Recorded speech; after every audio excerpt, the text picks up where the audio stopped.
Assalamualaikum warahmatullahi wabarakatuh. Halo teman-teman, selamat datang di Ulas Film Populer. Kali ini saya akan membahas sebuah film yang berjudul Dia. Film ini dirilis di India pada 7 Februari 2020 dengan durasi waktu 1 jam 36 menit. Walau pada awal penayangannya tak sehits film-film Bollywood, namun nyatanya kini film ini menjadi trending topik di berbagai ulasan film setelah masuk ke platform film digital. Film ini dibintangi oleh Kushi. Selanjutnya adalah Dixit Sethi. Dan yang ketiga adalah Prithvi Ambar. Teruntuk kalian yang belum pernah menonton film ini, berkemungkinan besar kalian akan terkejut dengan endingnya. So, kita langsung saja ke ulasan filmnya.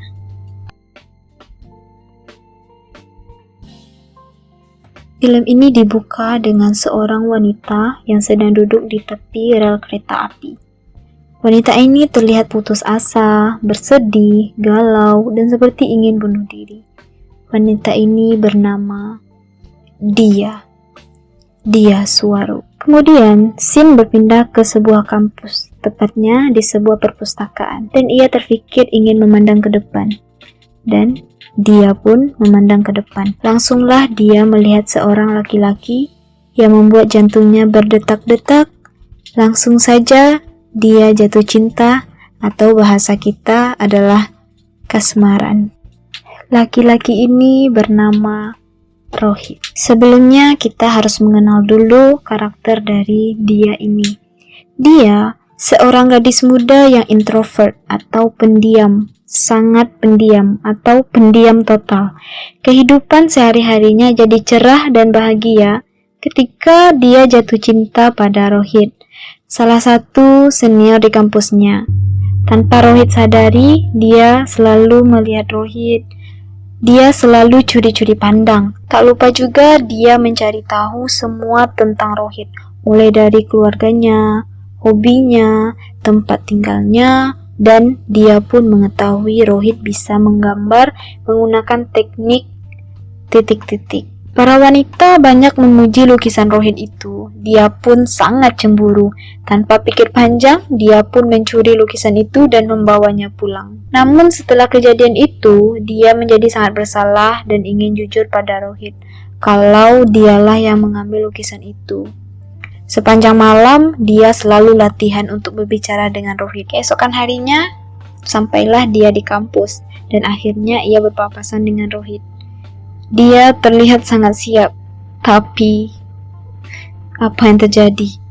Dia tetap takut. Hari demi hari pun berlalu. Dia pun semakin ingin berbicara dengan Rohit dan ia putuskan tak berbicara dengan Rohit. Dan dia pun sangat-sangat siap. Namun, Rohit telah pergi ke Korea untuk bekerja dan meninggalkan kuliahnya. 3 tahun kemudian, dan sekarang dia berada di Mumbai. Pada suatu hari sepulang kerja, dia ingin menaiki lift. Dia pun masuk ke lift itu bersama dengan beberapa orang. Dan ada laki-laki terakhir datang menuju lift itu.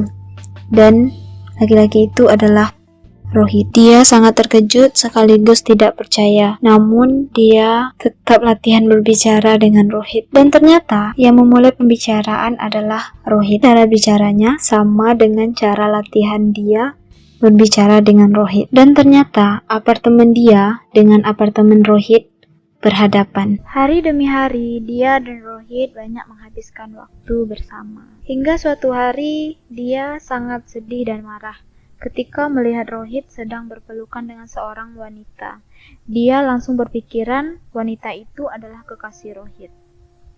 Ya, kalau saya di posisi dia pun begitu juga pikiran saya. Kalau kalian gimana teman-teman? Sejak hari itu, dia tidak menemui Rohit lagi karena rasa kekecewaannya. Suatu hari, dia mendapat hadiah yang diletakkan seseorang di pintu apartemennya. Setelah dia buka, hadiah itu berasal dari Rohit. Ternyata di dalam hadiah itu terdapat surat cinta yang mengungkapkan perasaan Rohit yang sesungguhnya, yang mana Rohit sangat suka dan cinta pada dia. Ternyata Perempuan yang Rohit peluk itu adalah teman kerja Rohit yang suka pada Rohit, dan Rohit menyukai dia, jadi ya Rohit memilih dia. Nah, sekarang dia sadar bahwa cintanya tidak lagi bertepuk sebelah tangan. Oke, setelah kejadian itu, mereka kembali menghabiskan waktu bersama. Namun sekarang statusnya sebagai sepasang kekasih yang sangat mencintai sepenuh hati. Pada suatu malam, Rohit dan dia sedang jalan-jalan menggunakan sepeda motor untuk mencari angin malam mungkin. Di sana mereka cerita tentang Rohit yang akan melamar dia, dan mereka berdua berencana akan menikah. Tetapi tiba-tiba sebuah mobil menabrak mereka dan mereka pun kecelakaan yang sangat parah. Scene berpindah di sebuah rumah sakit. Di sana dia sedang terluka parah dan paman dia menyampaikan pada dia kabar buruk yang mana dia tidak ingin mendengarnya. Karena Rohit telah meninggal dunia. Hal ini diperkuat karena dia melihat Rohit di bawah dan ya seperti benar-benar meninggal. Tidak ada harapan untuk lagi melihat Rohit. Dia sangat terpukul, dia seakan kehilangan kehidupannya. Hal ini dikarenakan dia sangatlah mencintai Rohit. Dikarenakan kesedihan yang sangat mendalam, dia disuruh ayahnya untuk tinggal dulu di kampung sepupunya di Bengaluru. Dia tetap bersedih. Dia, lebih parahnya, dia ingin bunuh diri. Tanpa pikir panjang, dia pun pergi ke rel kereta api dan menunggu kereta api untuk menabraknya. Tetapi teman-teman tidak jadi karena dia dikejutkan oleh teleponnya yang berdering. Telepon dari siapa? Telepon dari Adi. Adi ini adalah orang yang telah menyelamatkan tasnya dia karena sebelum dia pergi ke rel kereta api itu, dia dijamret oleh seorang penjamret yang sangat ganteng. Tidak ganteng. Ya, dia dijamret dan Adi mengejarnya. Karena jiwa kepahlawanannya, Adi mendapatkan tas itu dan mendapatkan nomor dia di situ. Adi pun langsung menelpon dan Adi meminta dia untuk mengambil tas itu, tetapi dia berkata, "Ambil saja tas itu, aku tidak peduli. Ambil saja untuk kamu." Dan Adi pun kebingungan. Oke, singkat cerita, Adi dan dia bertemu dengan tidak sengaja di sebuah rumah sakit karena Adi sedang mengantarkan ibunya yang seorang dokter dan dia sedang melakukan pengobatannya. Oke, sejak hari itu mereka entah mengapa sering saja bertemu sehingga Adi menjadi penyemangat dia untuk saat ini. Dia dengan sedihnya menceritakan kisahnya bahwa Rohit telah meninggal, orang yang sangat dia cintai. Adi dengan kebaikan hatinya membantu dia dengan cara menghiburnya, mengajaknya bicara, mengajaknya jalan-jalan, bertemu teman-temannya Adi. Lambat laun dia pun tidak lagi bersedih, dia mulai merasakan kebahagiaan lagi. Dan dia telah menerima seutuhnya bahwa Rohit memang telah tiada dan saatnya untuk melanjutkan kehidupan yang baru dan melanjutkan cinta yang baru. Tetapi tidak untuk cinta, dia tidak lagi berpikir untuk mencintai seseorang. Nah, saatnya nih dia kembali ke Mumbai untuk melanjutkan kehidupannya. Dan Adi pun mengiyakan walaupun tidak rela karena Adi ternyata cinta pada dia. Cinta dalam diam gitu ceritanya teman-teman. Karena kebingungan ini Adi menceritakan hal ini pada ibunya. Ibu Rohit orangnya sangat mendukung semua pilihan anaknya asalkan itu hal yang baik. Karena ini Rohit merasa sangat menjadi orang yang paling beruntung di permukaan bumi karena memiliki ibu seperti ibunya. Oke, sekarang Rohit mengajak dia ke rumahnya sebelum dia benar-benar ke Mumbai. Hal ini sebagai seorang teman saja. Dan mengenalkan dia pada Ibu Rohit. Ibu Rohit pun menerima dia dengan sangat terbuka dan penuh rasa cinta. Dia sangat nyaman di rumah itu karena Rohit dan ibunya sangat memperlakukannya seperti ratu. Sekarang saatnya dimana dia benar-benar harus pergi ke Mumbai. Tapi di sini Adi tidak ingin dia pergi karena Adi cinta pada dia dan ingin sekali mengungkapkan perasaannya. Tetapi Adi takut apabila nanti cintanya bertepuk sebelah tangan.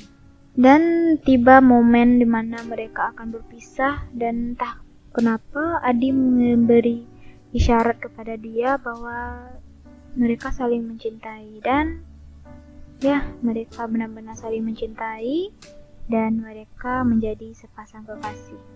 Sesampainya di Mumbai, ketika dia ingin memasuki apartemennya, dia dipanggil seseorang.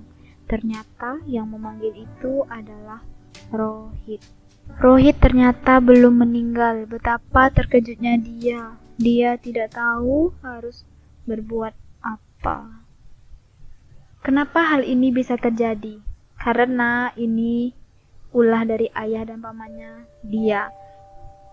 Mereka berbohong pada dia. Sebenarnya Rohit itu tidak meninggal. Tetapi dokter menyampaikan kemungkinan untuk Rohit untuk sembuh itu sangat kecil dikarenakan luka di kepalanya.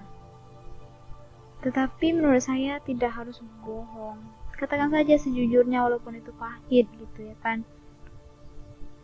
Ya, tetapi mungkin mereka berpikir itu yang terbaik dan mengatakan kepada dia bahwa Rohit telah meninggal.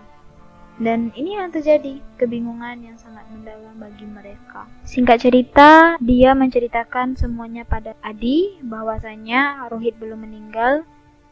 Pada awalnya Adi tidak rela melepas dia, tetapi Adi berpikir kembali dan keputusan akhir adalah Adi pun melepaskan dia untuk Rohit. Adi ceritakan hal ini pada ibunya, kalau Adi telah merelakan dia bersama Rohit. Namun jauh di dalam lubuk hati, Adi merasa ditusuk oleh pisau, 1000 pisau. Betapa sakitnya itu teman-teman. Ibunya pun berkata dan menyemangati Rohit bahwa Rohit sudah benar dan ibu bangga pada Adi. Pada saat itu juga Adi ditelepon oleh sepupunya dia dan saya tidak tahu dari mana sepupunya mendapatkan nomor Adi. Ya begitulah. Dan sepupunya mengatakan bahwa dia akan menikah besok di Mumbai bersama Rohit. Dan setelah menikah, mereka akan tinggal di Singapura untuk selamanya. Karena hal ini, Adi yang sangat mencintai dia ingin melihat dia untuk terakhir kalinya. Ya wajarlah. Orang yang saling mencintai ya memang begini. Karena dia akan hidup di Singapura dan tidak ada kemungkinan lagi untuk bertemu setelah itu ya kan. Namun keinginan Rohit ini sangat dilarang oleh ibunya karena kalau Adi pergi, hal itu akan sangat menyakiti hati Adi. Melihat orang yang dia cintai bersanding dengan orang lain. Dan jika Adi tersakiti, otomatis akan hati ibu Adi juga tersakiti. Namun Adi tidak mendengarkan nasihat ibunya. Scene beralih di mana Adi melihat dia telah bersanding dengan Rohit. Adi pun bersalaman dengan mereka dan sempat berfoto juga.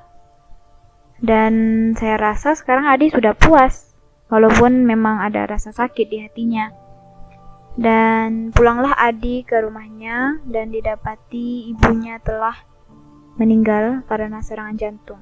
Adi merasa ini adalah salahnya, kenapa dia pergi tanpa seizin ibunya dan meninggalkan ibunya seorang diri di rumah. Di sisi lain, dia menceritakan semuanya pada Rohit dan dengan besar hati Rohit melepaskan dia dan Rohit menyuruh dia untuk pergi dan hidup dengan Adi. Anehnya, Adi tidak diketahui keberadaannya. Dia mencari kesana kemari, bertanya kesana kemari, tetapi tetap saja tidak diketahui keberadaan Adi. Sehingga dia berpikir tentang rel kereta api, di mana di saat dia sedang berputus asa pada scene awal, mungkin saja Adi merasakan hal yang sama apa yang ia rasakan pada saat itu. Dan benar saja, dia pergi ke tempat itu dan melihat Adi di tengah-tengah rel kereta api. Dia pun memanggil Adi. Adi! Tetapi Adi sedang halu dan Adi pun tertabrak kereta api dan film pun selesai. Oke teman-teman, itulah film yang berjudul Dia. Bagaimana menurut kamu tentang film ini? Kalau kamu di posisi dia, apa yang akan kamu lakukan? Ya kalau saya menurut saya, kalau memang kita mencintai orang itu, kita harus cepat mengambil keputusan. Jangan berlarut-larut. Karena bisa saja orang yang kita cintai itu berubah pikirannya karena kesedihannya gitu. Katakanlah yang sesungguhnya, ya aku mencintai kamu. Kamu stay di situ, jangan kemana-mana, tetap tenang. Saya akan ceritakan kepada Rohit lah, katakan. Saya akan bilang pada Rohit kalau aku tak lagi mencintai kamu, aku lebih memilih Adi yang ada bersama aku di saat aku sedih gitu. Katakan, apa salahnya gitu ya kan? Ini hati kita yang punya. Jangan seperti ini. Ikut saja apa yang orang bilang. Sehingga jadi seperti ini, banyak yang berkorban. Kasihan gitu ya kan. Ya itu mungkin pelajaran yang bisa kita ambil. Semoga kalian suka dengan film ini dan suka dengan channel ini. Thank you untuk kalian yang udah stay di sini. I love you. Assalamualaikum warahmatullahi wabarakatuh.